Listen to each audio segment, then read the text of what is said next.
이 영상을 끝까지 보시면 100년이 지난 지금도 아무도 설명하지 못하는 한 가지 사실을 알게 될 거예요. 범인은 왜 가족을 모두 죽이고도 며칠을 더 그 집에 머물렀을까요? 1922년 3월 31일 독일 바이에른 주의 외딴 농가 힌터카이펙. 이날 한 가족이 통째로 사라졌어요. 아버지, 어머니, 어린 자녀들, 그리고 갓 들어온 가정부까지. 총 6명 모두 도끼에 맞아 숨진 채 헛간에서 발견됐죠. 그런데요, 이 사건에서 진짜 소름 돋는 건 살인 그 자체가 아니에요. 범인은 살인을 저지른 후에도 며칠간 그 농가에 머물렀거든요. 가축에게 먹이를 주고 부엌에서 음식을 먹고 6구의 시신이 헛간에 쌓인 채로요. 지금부터 그 이야기를 들려드릴게요. 독일 역사상 가장 불가사의한 미해결 살인 사건, 힌터카이펙의 비밀입니다. 이 사건을 이해하려면 먼저 힌터카이펙이 어떤 곳인지 알아야 해요. 힌터카이펙은 독일어로 뒤쪽 구석이라는 뜻이에요. 바이에른 주에서도 완전히 외진 곳에 있는 농가였죠. 가장 가까운 마을까지도 한참을 걸어가야 했고 주변에 이웃이라고는 거의 없었어요. 누가 비명을 질러도 아무도 못 듣는 곳이었던 거죠. 맞아요! 범행 장소로는 최적인 거예요. 완전히 고립된 환경이니까. 피해 가족 구성을 정리해 볼게요. 가장인 안드레아스 가브리엘 63세, 그의 아내 체칠리아는 72세였고요.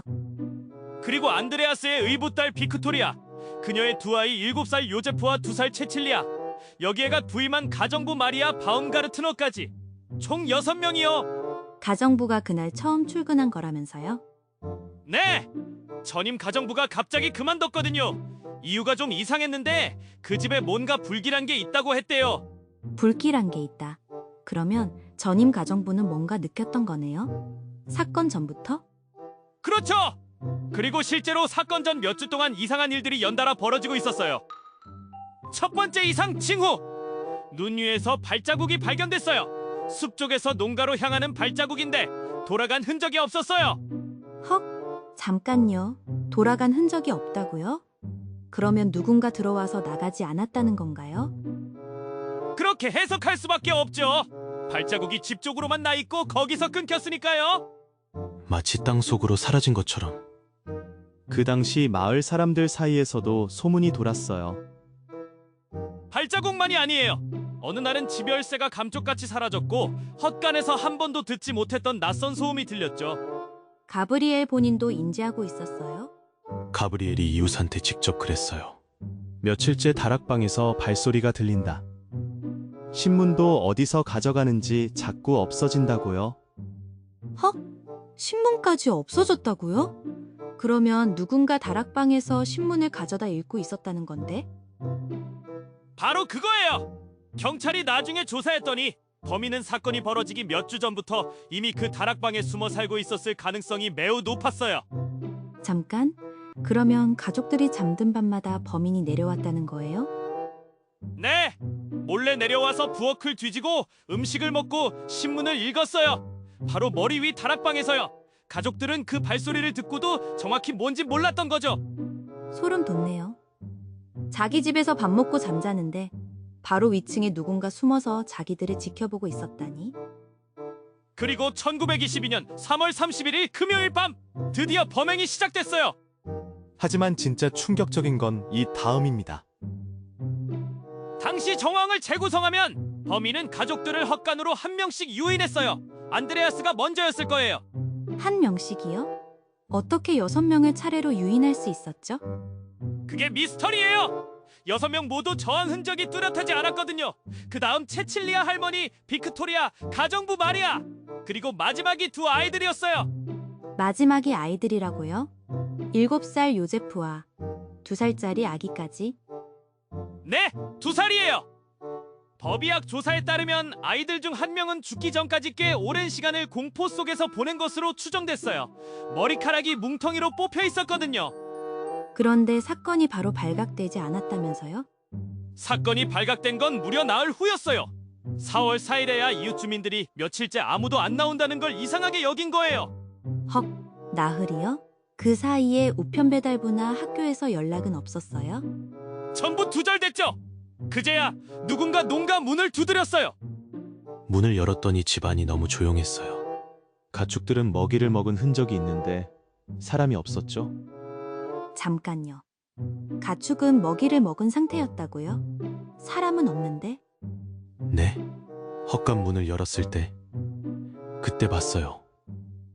시신이 헛간 안에 차곡차곡 쌓여 있었어요. 누군가 의도적으로 배치한 것처럼요. 그리고 여기서부터가 진짜예요. 시신을 발견하고 조사를 시작하면서 수사관들은 믿기 힘든 흔적들을 발견합니다. 살인이 일어난 게 3월 31일인데 그로부터 며칠 동안 누군가가 그 집에 살았다는 증거들이 곳곳에 남아 있었어요. 헉! 시신이 헛간에 있는 상태에서요? 네! 가축들은 정기적으로 먹이를 받았고 부엌에는 음식을 조리한 흔적이 있었어요. 심지어 잠을 잔 흔적까지 발견됐습니다. 6명을 죽이고도 그 집을 떠나지 않았다고요? 헛간에 시신들이 쌓여 있는 상태에서 밥을 먹고 잠을 잤다고요? 그래요! 며칠 동안이요! 가축에게 먹이를 주면서 평범하게 생활했어요. 도대체 왜? 무엇 때문에 그 집을 떠나지 않았을까요? 그 질문이 100년 동안 이 사건을 따라다니는 가장 핵심적인 미스터리예요. 나흘 동안 아무도 이상한 걸 못 느꼈어요? 주변 마을 사람들은? 그 집에 불빛이 켜져 있는 걸 봤어요.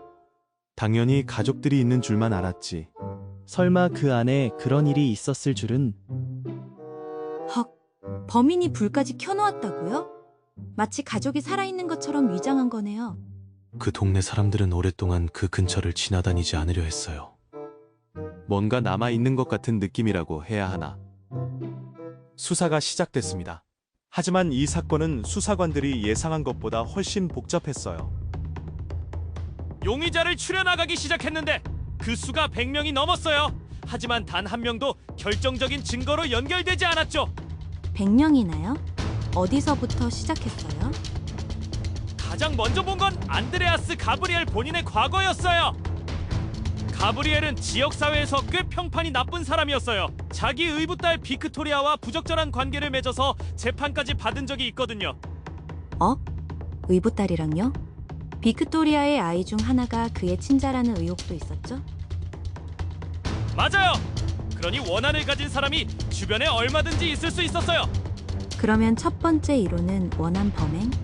누군가 가브리엘에 대한 복수로 이 짓을 했다? 설득력이 있는 것 같으면서도 결정적인 구멍이 있어요. 뭔데요? 원한이 있다면 목표 대상만 죽이고 빠르게 도망치는 게 일반적이잖아요. 근데 이 사건은 2살 아기까지 살해됐고 범인은 도망은커녕 며칠을 더 버텼어요. 단순한 복수심만으로는 설명이 안 되는 행동 패턴이죠. 그러면 두 번째 용의자는요? 빅토리아의 전 남자친구 로렌츠 슐리히팅이에요. 전쟁 전에 빅토리아와 사귀었는데 전쟁터에서 돌아온 후 빅토리아의 아이 아버지가 자신이라고 주장하며 집착했다는 기록이 있어요. 스토킹 수준의 집착이었어요? 충분히 그렇게 볼 수 있죠. 실제로 조사도 받았어요. 결과는요? 알리바이가 완벽하게 맞아떨어졌어요. 물론 알리바이를 꾸밀 수 있다는 걸 배제하면 얘기가 달라지지만요. 근데 이 사람이 범인이라고 해도 똑같은 문제가 남죠. 사랑했던 사람을 죽인 집에서 밥을 해먹고 잠을 자는 사람이 있을까요? 맞아요. 슐리히팅 이론도 거기서 막혀요. 그러면 세 번째 이론은 뭐예요? 많은 수사관들이 가장 진지하게 받아들인 건 내부인 혹은 장기 잠입자 가설이에요. 아까 다락방에 숨어 살았던 사람 말이에요? 맞아요. 범인은 그 집 사람들을 아주 잘 알고 있었고 집 구조에도 익숙했어요. 다락방에 몇 주씩 숨어 생활할 수 있었다는 건 단순히 집을 방문해 본 정도로는 불가능하거든요. 생활 패턴을 완전히 파악하고 있었다는 거죠? 네!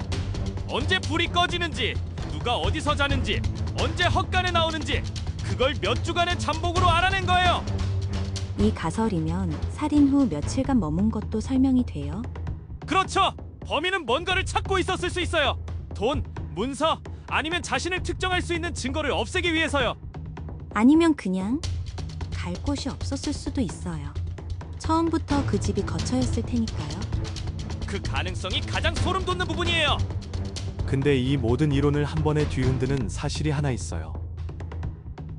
당시 수사 기록에 따르면 범행에 사용된 도끼는 피해자 가족 소유의 농기구였어요. 헉, 범인이 무기를 가져온 게 아니라 그 집에 있던 도끼를 썼다고요? 네. 그리고 그 도끼는 현장에서 깨끗이 닦인 채로 발견됐어요. 쓰고 닦고 제자리에 돌려놨어요. 도끼를 닦아서 갖다 놨다는 건 이 사람은 그 집에 있는 게 너무 자연스러웠던 거예요. 충동적인 범행이 절대 아닌 거죠. 그래요. 그리고 범인은 끝내 특정되지 않았어요. 단 한 번도. 그 이후로 누군가 다시 수사한 적은 없어요? 2007년에 뮌헨 대학생들이 다시 꺼냈어요. 범죄학 세미나에서 당시 남아있는 기록과 증거물을 재분석한 거죠. 어떤 방법을 썼어요? 두개골 법의학 분석, 발자국 패턴 분석, 행동심리 프로파일링까지 동원했어요. 결론이 나왔어요? 범인을 특정하지 못했어요.